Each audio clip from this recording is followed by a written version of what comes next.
really wanted to go into this compassion part, because sometimes we lose the point. What's the point? The benefit of compassion, maybe. First of all, compassion is the human or the living being's innate. Dalai Lama talks about the primal motive.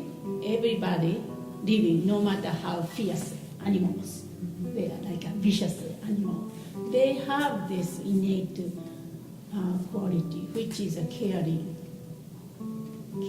for, or caring about whether you suffer or not.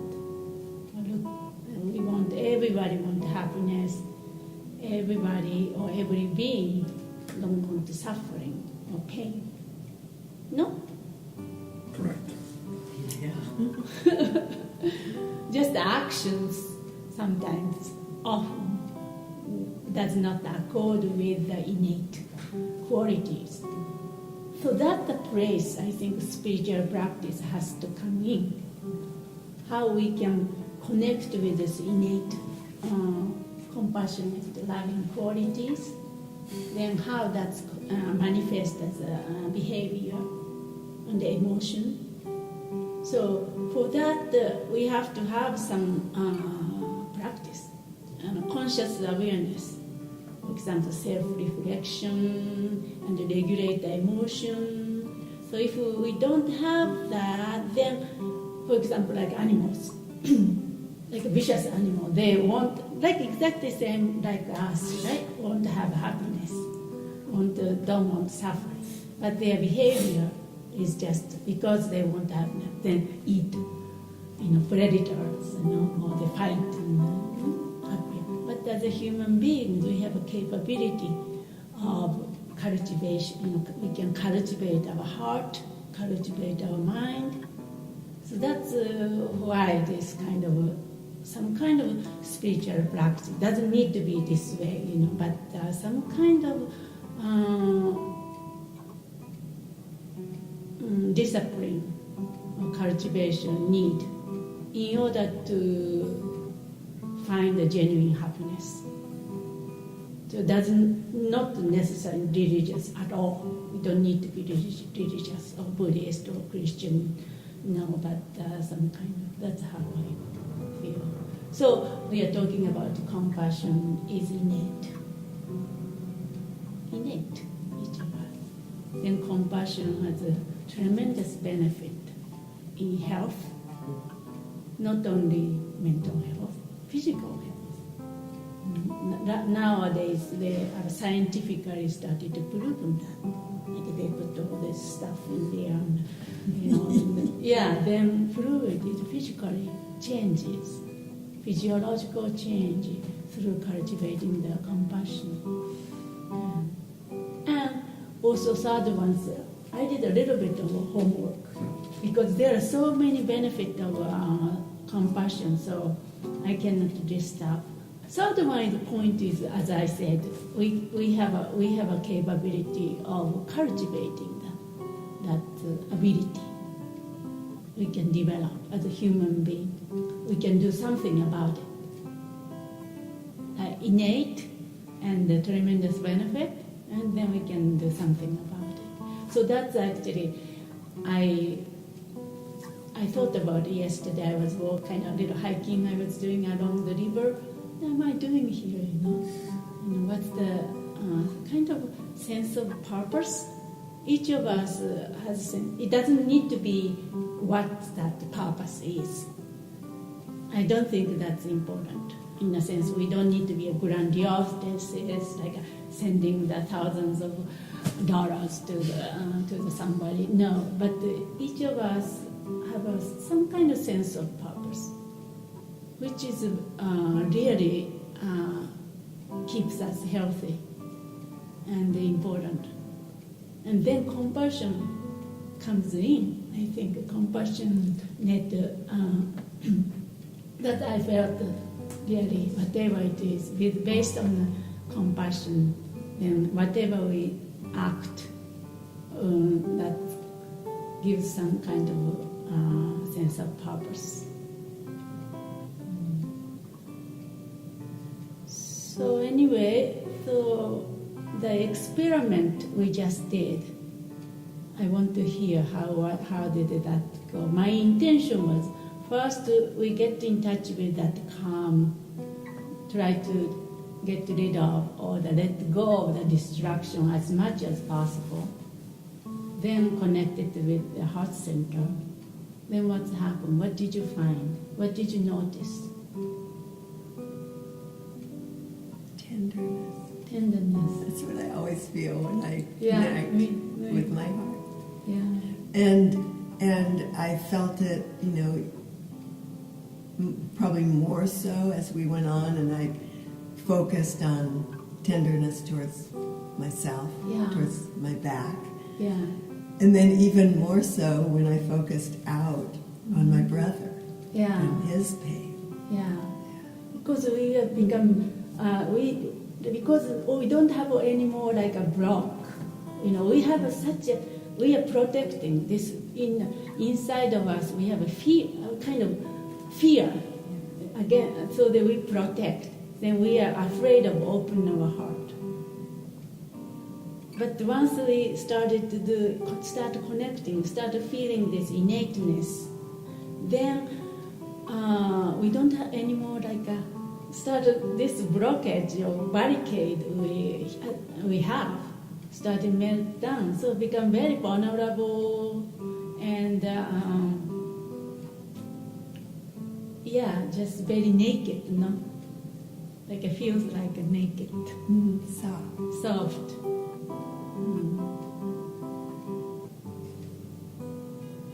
Yeah, maybe that's maybe first place we get in touch with softness. Anybody else? What's your experience, Linda? Kind of identify with what you're saying of just letting go, not being afraid of things to come, but also compassion for my body. And when you're talking about seeing someone, I saw a face, but she knows I have a cat I'm very fond of. And then I see that little cat has been suffering sometimes, so she can reach out and put her hand out and pet me back, And so I thought of that, just sending good vibes to people that I have forgiven and I hope will come back. Does that make sense? Back into your life. Yeah. So I don't know, but that sense of,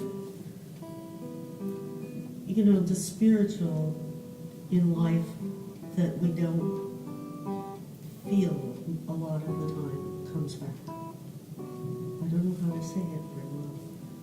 I think you're saying it very well.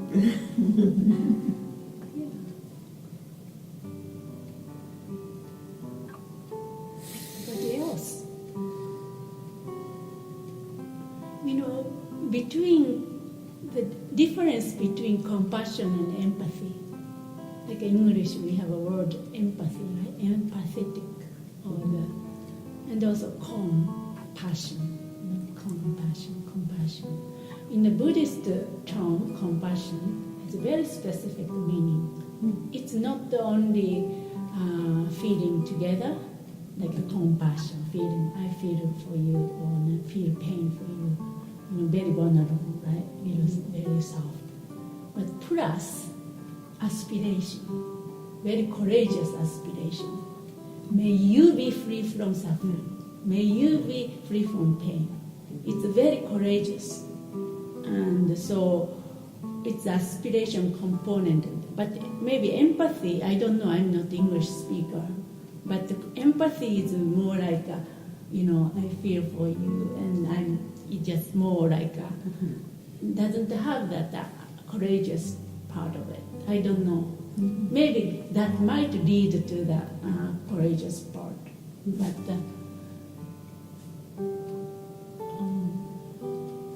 Jim, it seems like something burst out from your lips.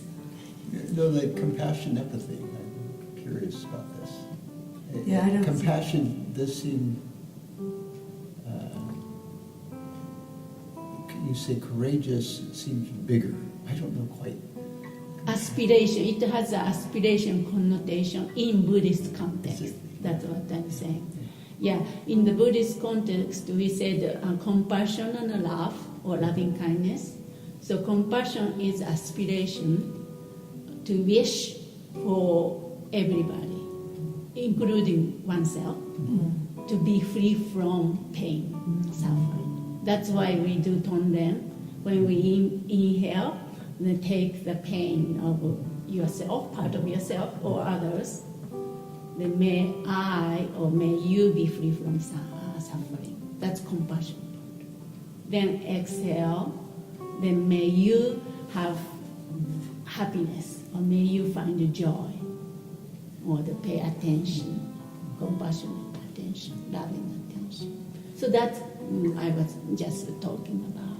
Yeah, we don't want to quote by this kind of terminology, but just my point is, I don't know whether my point came across. Well, I would have, inside myself, I would have thought compassion and empathy very similar. But as you expand my definition of compassion, which I love and I relate to include the courage and the desire for all, then I can see empathy more as just in the moment, feeling connected to another, including in their pain, but not necessarily that broadcasting of desire for all beings to be free from suffering. Yeah. In compassion, we can do something about it. We can do, even in a disparate, middle of disparate situation. With compassion, we can be courageous. We can be, because look at His Holiness Dalai Lama. We are so fortunate. We can see the living embodiment of compassion.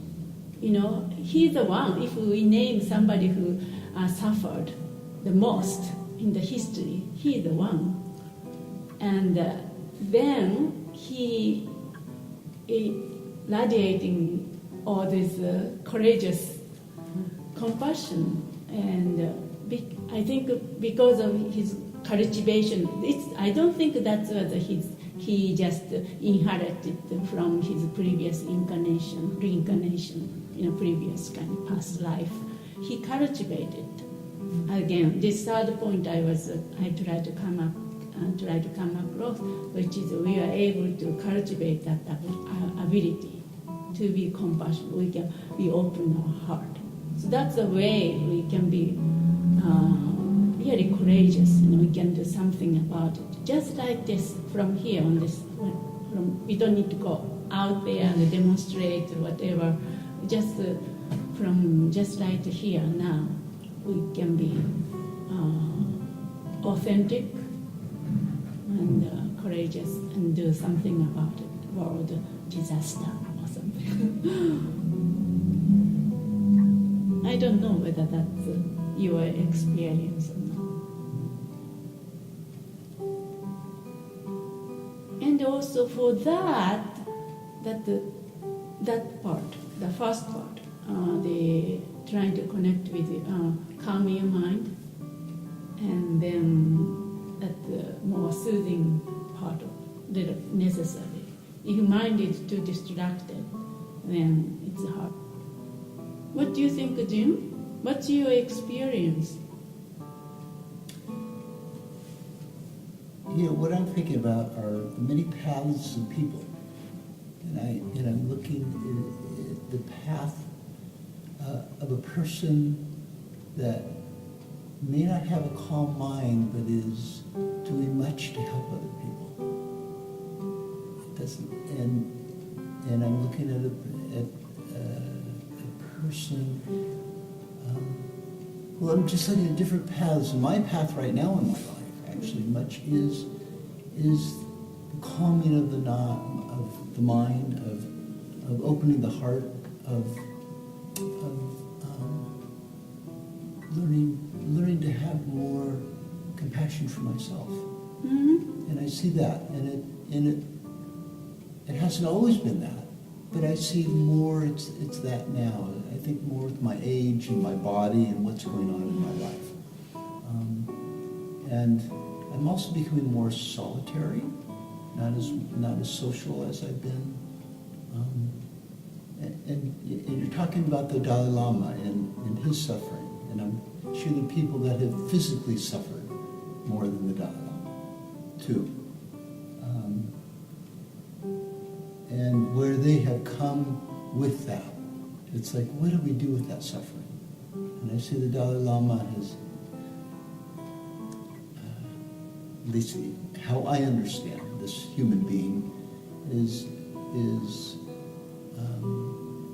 transformed his heart. And maybe it was always that way, but I see that's our chance here on earth, is to transform our heart into a place of sweetness and love. And I love that word compassion. Yeah, kindness I like very much too. Kindness, compassion. Compassion. And I see where it really starts here.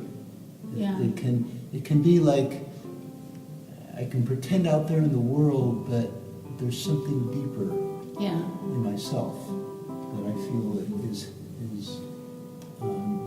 is cultivated. And I'm more aware of that now than I've ever been. And when you were talking earlier about why meditating, that's one reason. It's no reason to meditate, but I find that touches a place in me that the other parts of my life touches, but it touches in a different way. It's more the mirror of reflection of what I am, or almost all that I'm not. Because I've said this many times, I keep coming to this place of nothingness too. Of there's almost nothing there, and maybe nothing, only what I'm creating up here.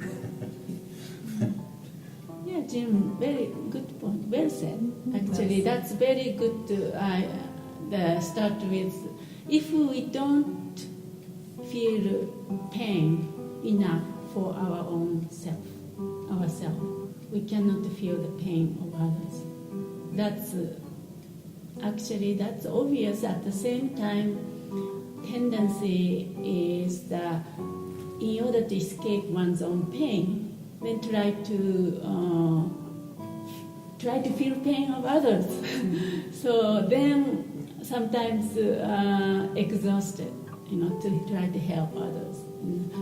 So because it's not so genuine. So I think in our practice here, meditation, almost always try to start from here. Try to connect with one's own pain and inside oneself.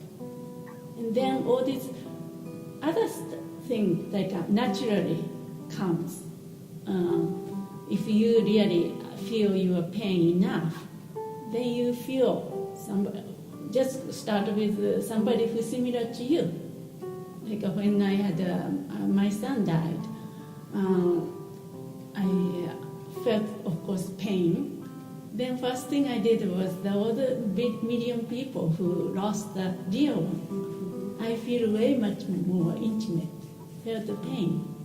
So I have to kind of get in touch with my own pain in order to be really genuine to serve for others.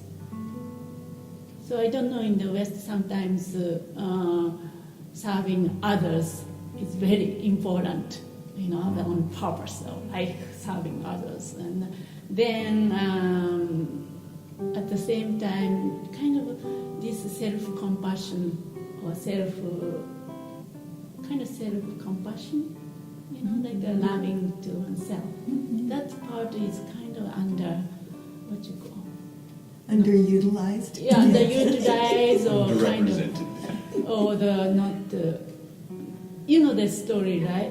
Dalai Lama came to the West. He couldn't believe this term, low self-esteem or something like that. There's no such a word in Tibetan. Low self-esteem, like a self-pity, self-kind of Hate, or those words.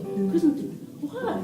everybody want happiness. You have a caring for, but some kind of, I don't know, that's background of Christian, Judeo-Christian background, but I think even in Japan and also China or nowadays, those putting oneself down and not really feel courageous. That's coming from the competitive, I think, very competitive society.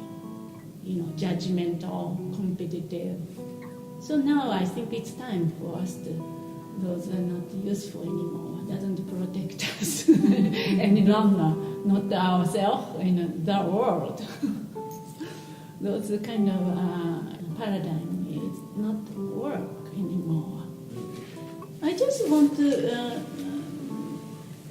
list some of the benefit. I'm not advertising, but more and more I feel like, without the context, any religious context, Buddhist or Christian, just as a being in this world and this galaxy. I think the power of compassion and love is kind of cliche, but at the same time now, really, it's a courageous medicine. If I ever do another course or something like LCC course at the yoga studio, something like that, I want to do like a cultivation of heart and mind. Of course, mindfulness is good, but and of course based on the mindfulness, but more like really human potential. We need to really cultivate, especially at our age. We just need to really cultivate what's here, what's possible, demonstrate, embody what's possible. Okay, so then ability to let go of clinging to ourselves, compassion. So it's interesting. So thing is that if we think about compassion or taking the suffering of others, or I get more sad, or that, it's kind of a paradox. It's opposite. Opposite. We can open the door to true joy. Look. Take a moment to remember your life, like a moment of your life. Then kind of really when you feel the true joy. Where were you? Where are you? Self. Maybe you're not there. Completely, unconditionally love. And so then that's great things. Then also the compassion gives a sense of purpose, as I said. Yeah, regardless of what that purpose is. And sense of fulfillment and making life meaningful, no matter how small it is. Then also loneliness. It's the antidote, best antidote to a danger or loneliness, not feeling deeper connection. Right? Loneliness means that you don't feel kind of connection, isolated. Right? But compassion is just even you are living with yourself. But if you cultivate compassion, you feel connection with this 6 billion. Only if I'm talking about a human being, but 6 billion people, same human condition. You feel connected, never feel lonely. There's one quote I love: "In isolation or solitude, at least lonely." That was said by I think that one of the saint, Christian saint. And so I was in the cabin for a little while and doing a retreat. Then I thought about that. Okay, really, this is about here. It's not about a billion people. I'm surrounded by so many loving people. I mean, that's nice, but if your heart is not open, no matter how many people, surrounded by how many people praise you and this and that, it doesn't matter. But even sitting in a small cave or something like that, if you cultivated compassion, you are surrounded by all the living beings. So that's a great benefit. Instead of taking the medication to suppress the loneliness or depression, so against stress, right? So then and also this is based on the research. If you cultivate the compassion, you feel more compassion from others. Let's say, if one action, somebody does the same action, compassionate action, then if you cultivated the compassionate being, then you can respond more, like you can get the benefit of it. But if somebody else who never thought about compassion, then they don't receive the compassionate action. So like as older people, some older people, not necessarily older people, but just no matter what we do, they don't really feel like they cared for. You know what I mean? Some people, no matter what, they always complain and grumpy and this, because maybe not so, heart is not open and kind of don't know what compassion is or something. So, too late. So that one. So that's good. And the fear, of course. Against the fear. Interesting. Compassion is against the fear. Because it's kind of creating resilience, spiritual resilience, courageous, like a mother, empowered, like a mother, fierce mother, how she acts, in the face of danger or something like that. No fear. I have a little anecdote to share with you about that. I was studying Buddhism and I learned the importance of cultivation, compassion, loving kindness, bodhicitta, blah, blah, blah, and studied for so many years. And there were very specific steps to cultivate bodhicitta. And first, have to view everybody as a mother, and then kindness, then remember the kindness of the mother. Then now I generate this feeling of repaying the kindness of foster. So I did all those things. Then first time when my son came out, he was born. And first time I hold him. That just a nurse passed him. I looked at him. The amazing thing was, first thing came across my mind, I can do anything for these kids. I even can give my body. I was surprised about myself. That moment, this unconditional love, spontaneous came. And all those years practicing artificial kind of doing, but then just like this unconditional love, I just felt like that innate, spontaneously bubbled up in that particular occasion. So each of us have that, and I'm sure you have that sort of experience, but then in Buddhist practice, one of the practice, the true practice, right? So we give a body. We feed the body to gods and demons. So that's kind of very weird looking practice. But then I, retrospectively, I thought about, the true practice is based on this kind of fierce compassion. everybody has. Because when that moment, I forgot myself. I was not there. Self was not there when I heard him. I was not thinking about it. Just innately came. Unconditional. There was no condition. Unconditional love, compassion, and generosity.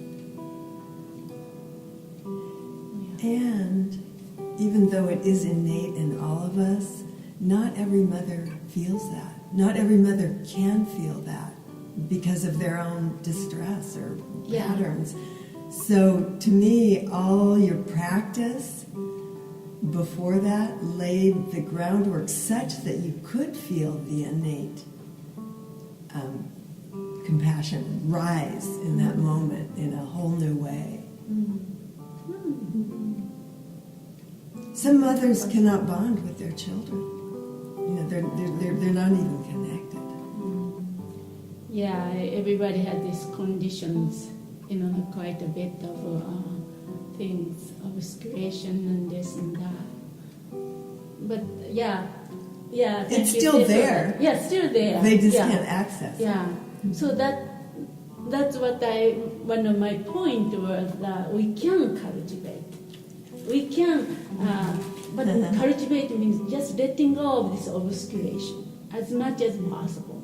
Then at the same time we can consciously cultivate both ways.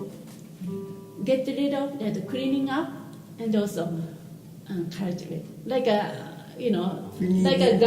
gardening, cleaning up the kind of weed, taking out the weed, then kind of cultivating the nice soil, because seeds is all there, and give water and the sun and those things. And of course, after that, my ego came back and back to those things. But it's nice to have that moment. Then I thought that I knew what's possible. Yeah. As this limited human being, and conditioned, but yeah. And you can refer back to that always. Yeah. And know the truth of it. Yeah. I'm sure you have somebody who you really love, first time moment you fall in love. You were not there, maybe. Of course, problem comes afterwards. Okay. So before you go or on the way out the door, just to try to kind of dedicate or see, what you've done, talked about, sharing. Just a drop of that water into the big ocean of awakening and freedom. Then drop of water does not dry up. The one we did today is not just like what you call shattering